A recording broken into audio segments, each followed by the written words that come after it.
चातुर्वर्ण्यम मया सृष्टम गुणकर्म विभागशः तस्य कर्तारमपि माम विद्य कर्तारम अव्ययम।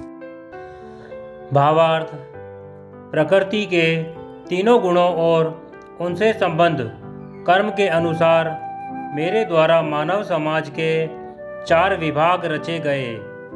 यद्यपि मैं इस व्यवस्था का सृष्टा हूँ, किंतु तुम यह जान लो कि मैं इतने पर भी अव्यय अकर्ता हूँ। तात्पर्य: भगवान प्रत्येक वस्तु के सृष्टा हैं। प्रत्येक वस्तु उनसे उत्पन्न है, उनके ही द्वारा पालित है और प्रलय के बाद प्रत्येक वस्तु उन्हीं में समा जाती है। अतः वे ही वर्णाश्रम व्यवस्था के सृष्टा हैं, जिसमें सर्वप्रथम बुद्धिमान मनुष्यों का वर्ग आता है, जो सतोगुणी होने के कारण ब्राह्मण कहलाते हैं। द्वितीय वर्ग प्रशासक वर्ग का है, जिन्हें रजोगुणी होने के कारण क्षत्रिय कहा जाता है। वणिक वर्ग या वैश्य कहलाने वाले लोग रजो तथा तमोगुण के मिश्रण से युक्त होते हैं, और शूद्र या श्रमिक वर्ग के लोग तमोगुणी होते हैं। मानव समाज के इन 4 विभागों की सृष्टि करने पर भी भगवान कृष्ण इनमें से किसी विभाग या वर्ण में नहीं आते, क्योंकि वे उन बद्ध जीवों में से नहीं हैं जिनका एक अंश मानव समाज के रूप में है। मानव समाज भी किसी अन्य पशु समाज के तुल्य है, किंतु मनुष्यों को पशु स्तर से ऊपर उठाने के लिए ही उपर्युक्त वर्णाश्रम की रचना की गई, जिससे क्रमिक रूप से कृष्ण भावनामृत विकसित हो सके।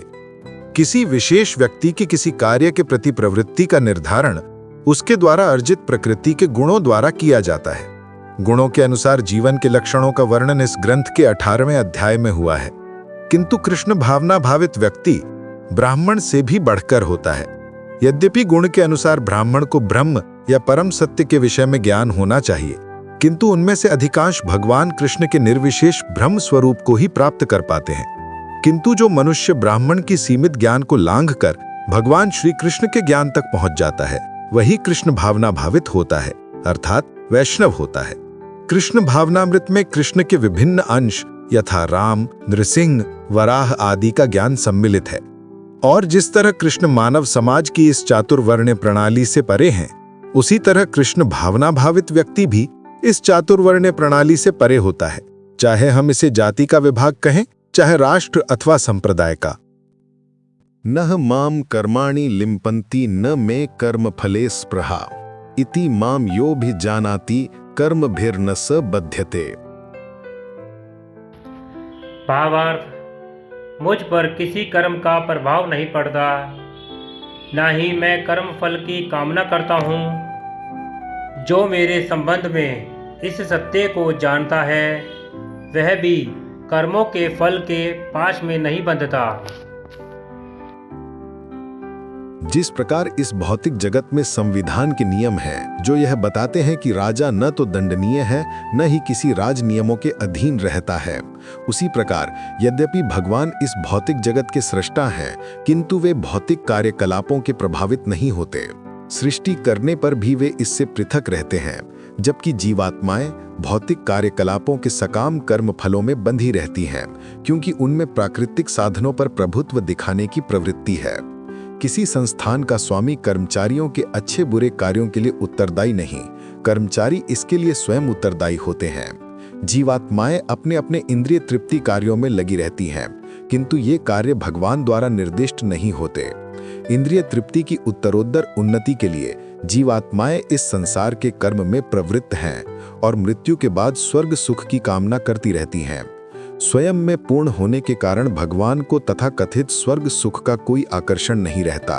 स्वर्ग के देवता उनके द्वारा नियुक्त सेवक हैं। स्वामी कभी भी कर्मचारियों का सा निम्न स्तरीय सुख नहीं चाहता। वह भौतिक क्रिया प्रतिक्रिया से पृथक रहता है। उदाहरणार्थ, पृथ्वी पर उगने वाली विभिन्न वनस्पतियों के उगने के लिए वर्षा उत्तरदायी नहीं, यद्यपि वर्षा के बिना वनस्पति नहीं उग सकते। वैदिक स्मृति से इस तथ्य की पुष्टि इस प्रकार होती है। निमित्त मात्र मेवसौ सृज्यानाम सर्ग कर्मणि प्रधान कारणी भूता यतो वै सृज्य सक्तयः। भौतिक सृष्टि के लिए भगवान ही परम कारण है। प्रकृति तो केवल निमित्त कारण है, जिससे विराट जगत दृष्टिगोचर होता है। प्राणियों की अनेक जातियां होती हैं, यथा देवता, मनुष्य तथा निम्न पशु, और ये सब पूर्व शुभाशुभ कर्मों के फल भोगने को बाध्य हैं। भगवान उन्हें ऐसे कर्म करने के लिए केवल उचित सुविधाएं और प्रकृति के गुणों के नियम सुलभ कराते हैं, किंतु वे उनके किसी भूत तथा वर्तमान कर्मों के लिए उत्तरदायी नहीं। वेदांत सूत्र में पुष्टि हुई है कि वैषम्य नैर्गुण्य न सापेक्ष तत्वात्। भगवान किसी भी जीव के प्रति पक्षपात नहीं करते। जीवात्मा अपने कर्मों के लिए स्वयं उत्तरदायी है। भगवान उसे प्रकृति अर्थात बहिरंगा शक्ति के माध्यम से केवल सुविधा प्रदान करने वाले हैं। जो व्यक्ति इस कर्म नियम की सारी बारीकियों से भली भांति अवगत होता है, वह अपने कर्मों के फल से प्रभावित नहीं होता। दूसरे शब्दों में, जो व्यक्ति भगवान के इस दिव्य स्वभाव से परिचित होता है, वह कृष्ण भावनामृत में स्थिर अनुभवी जीव होता है। अतः उस पर कर्म के नियम लागू नहीं होते।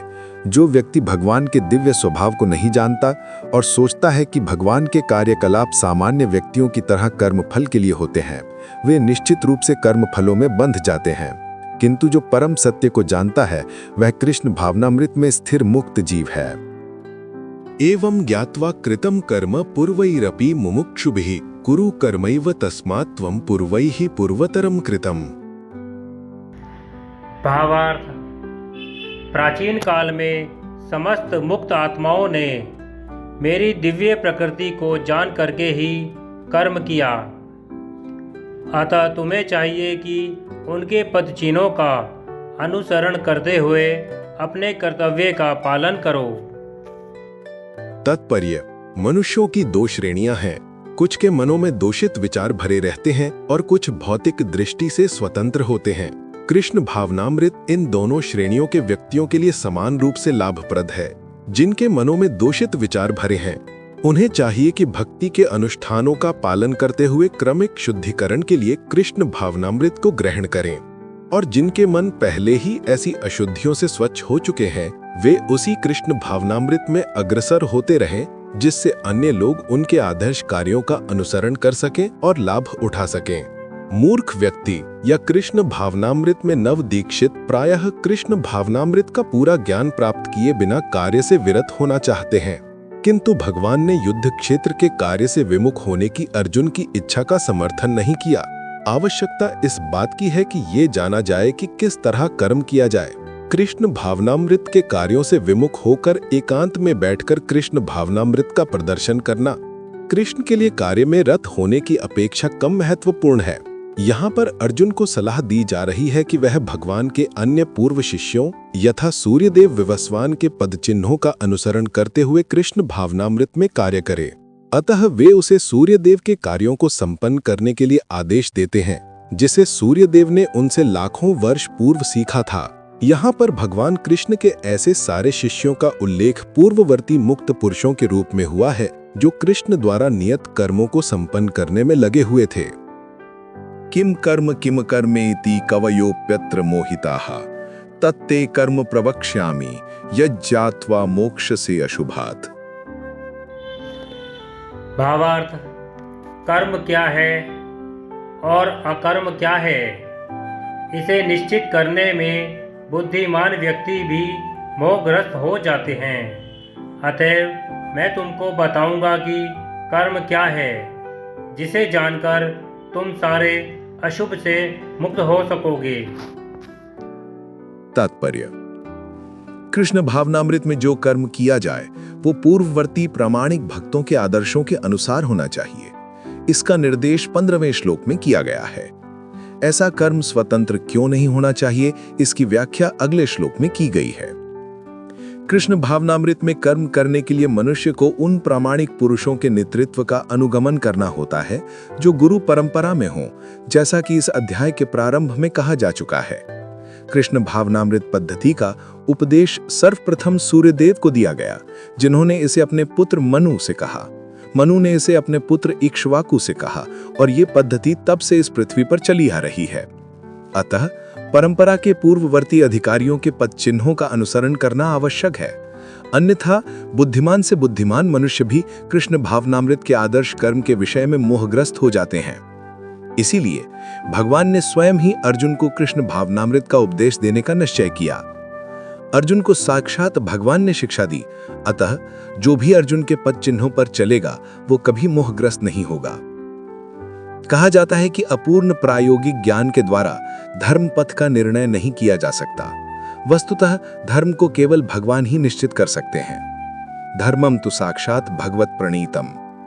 अपूर्ण चिंतन द्वारा कोई किसी धार्मिक सिद्धांत का निर्माण नहीं कर सकता। मनुष्य को चाहिए कि ब्रह्मा, शिव, नारद, मनु, चारों कुमार, कपिल, प्रहलाद, भीष्म, सुखदेव गोस्वामी, यमराज, जनक तथा बलि महाराज जैसे महान अधिकारियों के पद चिन्हों का अनुसरण करें। केवल मानसिक चिंतन द्वारा यह निर्धारित करना कठिन है कि धर्म या आत्म साक्षात्कार क्या है। अतः भगवान अपने भक्तों पर अहेतु की कृपावश स्वयं ही अर्जुन को बता रहे हैं कि कर्म क्या है और अकर्म क्या है।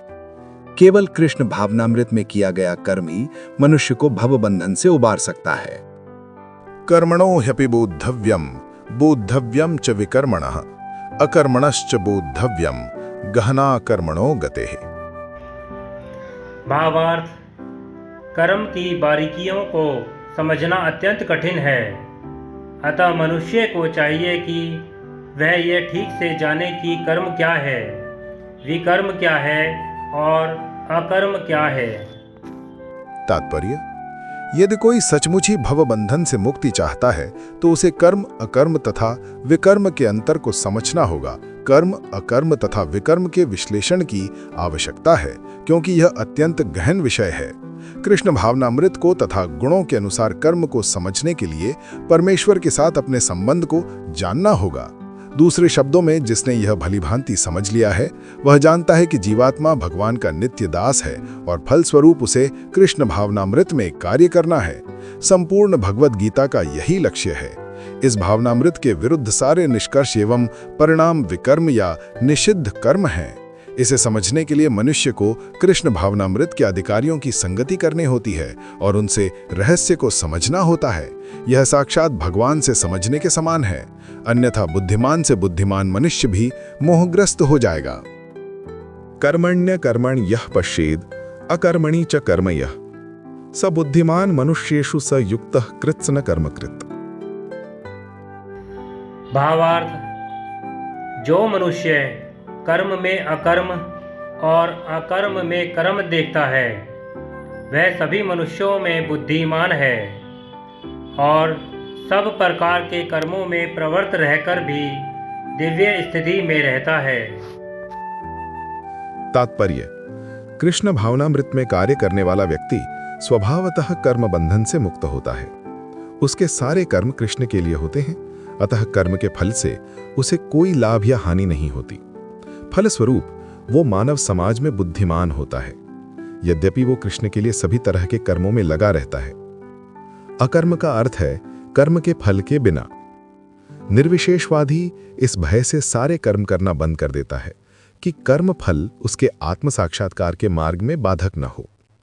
किंतु सगुणवादी अपनी स्थिति से भली भांति परिचित रहता है कि वह भगवान का नित्य दास है, अतः वह अपने आप को कृष्ण भावनामृत के कार्यों में तत्पर रखता है। चूंकि सारे कर्म कृष्ण के लिए किए जाते हैं, अतः इस सेवा के करने में उसे दिव्य सुख प्राप्त होता है। जो इस विधि में लगे रहते हैं वे व्यक्तिगत इंद्रिय तृप्ति की इच्छा से रहित होते हैं। कृष्ण के प्रति उसका नित्य दास्य भाव उसे सभी प्रकार के कर्म फल से मुक्त करता है। यस्य सर्वे समारंभाः काम संकल्पवर्जिताः ज्ञानाग्निदग्ध कर्माणं तमाहु पंडितम बुधा। भावार्थ: जिस व्यक्ति का प्रत्येक प्रयास उद्यम इंद्रिय तृप्ति की कामना से रहित होता है उसे पूर्ण ज्ञानी समझा जाता है। उसे ही साधु पुरुष ऐसा कर्ता कहते हैं जिसने पूर्ण ज्ञान की अग्नि से कर्म फलों को भस्मसात कर दिया है। तात्पर्य: केवल पूर्ण ज्ञानी ही कृष्ण भावना भावित व्यक्ति के कार्यकलापों को समझ सकता है। ऐसे व्यक्ति में इंद्रिय तृप्ति की प्रवृत्ति का अभाव रहता है। इससे यह समझा जाता है कि भगवान के नित्य दास के रूप में उसे अपने स्वाभाविक स्वरूप का पूर्ण ज्ञान है, जिसके द्वारा उसने अपने कर्म फलों को भस्म कर दिया है। जिसने ऐसा पूर्ण ज्ञान प्राप्त कर लिया है वो सचमुच विद्वान है। भगवान की नित्य दासता के इस ज्ञान के विकास की तुलना अग्नि से की गई है। ऐसी अग्नि एक बार प्रज्वलित हो जाने पर कर्म के सारे फलों को भस्म कर सकती है। त्यक्त्वा कर्मफलासंगम नित्य तृप्तो निराश्रयः कर्मणि अभिप्रवृत्तोपि नैव किंचित करोति सः। भावार्थ, अपने कर्म फलों की सारी आसक्ति को त्याग कर सदैव संतुष्ट तथा स्वतंत्र रहकर वह सभी प्रकार के कार्यों में व्यस्त रहकर भी कोई सकाम कर्म नहीं करता। तात्पर्य: कर्मों के बंधन से इस प्रकार की मुक्ति तभी संभव है जब मनुष्य कृष्ण भावना भावित होकर हर कार्य कृष्ण के लिए करे। कृष्ण भावना भावित व्यक्ति भगवान के शुद्ध प्रेम वश ही कर्म करता है। फल स्वरूप उसे कर्म फलों के प्रति कोई आकर्षण नहीं रहता, यहाँ तक कि उसे अपने शरीर निर्वाह के प्रति भी कोई आकर्षण नहीं रहता, क्योंकि वह पूर्णतया कृष्ण पर आश्रित रहता है। वह न तो किसी वस्तु को प्राप्त करना चाहता है और न अपनी वस्तुओं की रक्षा करना चाहता है। वह अपनी पूर्ण सामर्थ्य से अपना कर्तव्य करता है और कृष्ण पर सबको छोड़ देता है। ऐसा अनासक्त व्यक्ति शुभ अशुभ कर्म फलों से मुक्त रहता है, मानो वह कुछ भी नहीं कर रहा हो। यह अकर्म अर्थात निष्काम कर्म का लक्षण है। अतः कृष्ण भावनामृत से रहित कोई भी कार्य कर्ता पर बंधन स्वरूप होता है और विकर्म का यही असली रूप है, जैसा कि पहले बताया जा चुका है। निराशीर्यत चित्तात्मा त्यक्त सर्व परिग्रह शारीरम केवलम कर्म कुर्वन्नाप्नोति किल्बिषम। भावार्थ, ऐसा ज्ञानी पुरुष पूर्ण रूप से संयमित मन तथा बुद्धि से कार्य करता है, अपनी संपत्ति के सारे स्वामित्व को त्याग देता है और केवल शरीर निर्वाह के लिए कर्म करता है। इस तरह कार्य करता हुआ वह पाप रूपी फलों से प्रभावित नहीं होता है। तात्पर्य: कृष्ण भावना भावित व्यक्ति कर्म करते समय कभी भी शुभ या अशुभ फल की आशा नहीं रखता। उसके मन तथा बुद्धि पूर्णतया वश में होते हैं। वह जानता है कि वह परमेश्वर का भिन्न अंश है, अतः अंश रूप में उसके द्वारा संपन्न कोई भी कर्म उसका न होकर उसके माध्यम से परमेश्वर द्वारा संपन्न हुआ होता है। जब हाथ हिलता है तो यह स्वेच्छा से नहीं हिलता, अपितु सारे शरीर की चेष्टा से हिलता है। कृष्ण भावना भावित व्यक्ति भगवद इच्छा का अनुगामी होता है, क्योंकि उसकी निजी इंद्रिय तृप्ति की कोई कामना नहीं होती। वह यंत्र के एक पुर्जे की भांति हिलता डुलता है। जिस प्रकार रख रखाव के लिए पुर्जे को तेल और सफाई की आवश्यकता पड़ती है, उसी प्रकार कृष्ण भावना भावित व्यक्ति कर्म के द्वारा अपना निर्वाह करता रहता है, जिससे वह भगवान की दिव्य प्रेमा भक्ति करने के लिए ठीक बना रहे। अतः वह अपने प्रयासों के फलों के प्रति निश्चेष्ट रहता है। पशु के समान ही उसका अपने शरीर पर कोई अधिकार नहीं होता। कभी कभी क्रूर स्वामी अपने अधीन पशु को मार भी डालता है, तो भी पशु विरोध नहीं करता, न ही उसे कोई स्वाधीनता होती है। आत्म साक्षात्कार में पूर्णतया तत्पर कृष्ण भावना भावित व्यक्ति के पास इतना समय नहीं रहता कि वह अपने पास कोई भौतिक वस्तु रख सके। अपने जीवन निर्वाह के लिए उसे अनुचित साधनों के द्वारा धन संग्रह करने की आवश्यकता नहीं रहती, अतः वह ऐसे भौतिक पापों से कलमशग्रस्त नहीं होता। वह अपने समस्त कर्म फलों से मुक्त रहता है।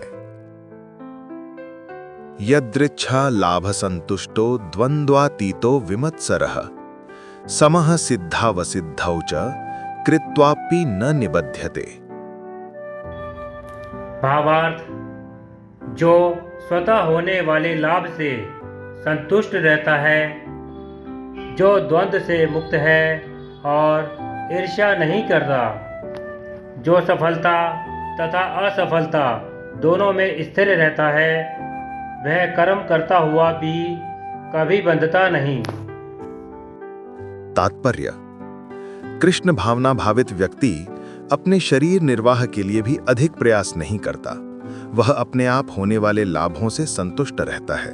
वह न तो मांगता है न उधार लेता है, किंतु यथा सामर्थ्य वह सच्चाई से कर्म करता है और अपने श्रम से जो प्राप्त हो पाता है उसी से संतुष्ट रहता है। अतः वह अपनी जीविका के विषय में स्वतंत्र रहता है। वह अन्य किसी की सेवा करके कृष्ण भावनामृत संबंधी अपनी सेवा में व्यवधान नहीं आने देता, किंतु भगवान की सेवा के लिए वह संसार की द्वैतता से विचलित हुए बिना कोई भी कर्म कर सकता है। संसार की यह द्वैतता गर्मी सर्दी अथवा सुख दुख के रूप में अनुभव की जाती है। कृष्ण भावना भावित व्यक्ति द्वैतता से परे रहता है, क्योंकि कृष्ण को प्रसन्न करने के लिए वह कोई भी कर्म करने में झिझकता नहीं। अतः वह सफलता तथा असफलता दोनों में ही समभाव रहता है। ये लक्षण तभी दिखते हैं जब कोई दिव्य ज्ञान में पूर्णतः स्थित हो। गतसंगस्य मुक्तस्य ज्ञानावस्थितचेतसः यज्ञायाचरतः कर्म समग्रम प्रविलीयते। भावार्थ, जो पुरुष प्रकृति के गुणों के प्रति अनासक्त है और जो दिव्य ज्ञान में पूर्णतया स्थित है, उसके सारे कर्म ब्रह्म में लीन हो जाते हैं। तात्पर्य, पूर्ण रूप से कृष्ण भावना भावित होने पर मनुष्य समस्त द्वंद्वों से मुक्त हो जाता है और इस तरह भौतिक गुणों के कल्मश से भी मुक्त हो जाता है। वह इसीलिए मुक्त हो जाता है क्योंकि वह कृष्ण के साथ अपने संबंध की स्वाभाविक स्थिति को जानता है। फलस्वरूप उसका चित्त कृष्ण भावनामृत से विचलित नहीं होता।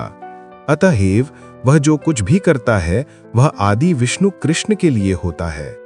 अतः उसका सारा कर्म यज्ञ रूप होता है, क्योंकि यज्ञ का उद्देश्य परम पुरुष विष्णु अर्थात कृष्ण को प्रसन्न करना है।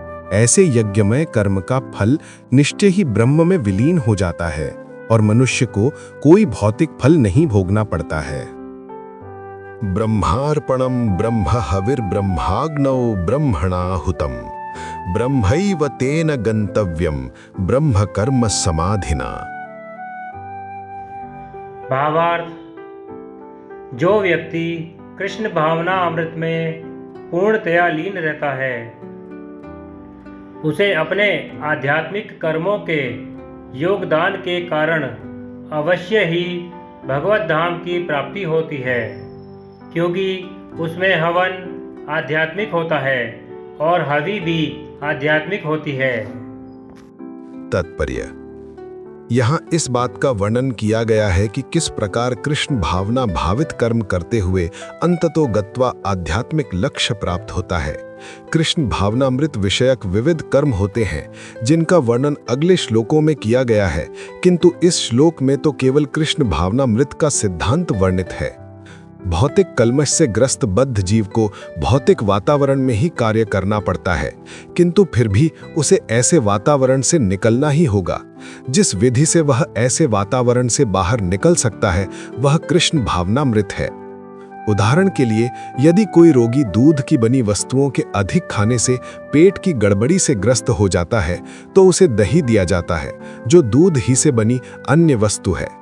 भौतिकता में ग्रस्त बद्ध जीव का उपचार कृष्ण भावनामृत के द्वारा ही किया जा सकता है, जो यहाँ गीता में दिया हुआ है।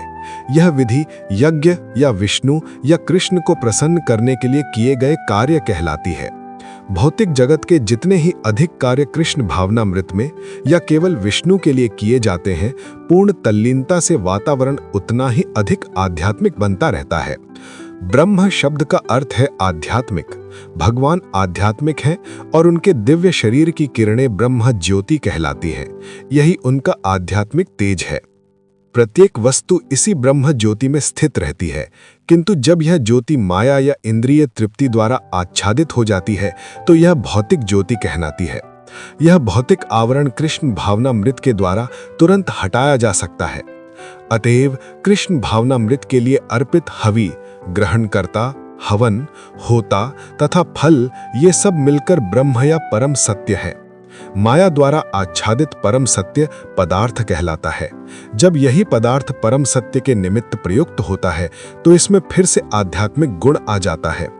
कृष्ण भावनामृत मोह जनित चेतना को ब्रह्म या परमेश्वरोन्मुख करने की विधि है। जब मन कृष्ण भावनामृत में पूरी तरह निमग्न रहता है तो उसे समाधि कहते हैं। ऐसी दिव्य चेतना में संपन्न कोई भी कार्य यज्ञ कहलाता है। आध्यात्मिक चेतना की ऐसी स्थिति में योगदान करता, योगदान, उपभोग, यज्ञ करता तथा अंतिम फल ये सब पर ब्रह्म में एकाकार हो जाता है। यही कृष्ण भावनामृत की विधि है।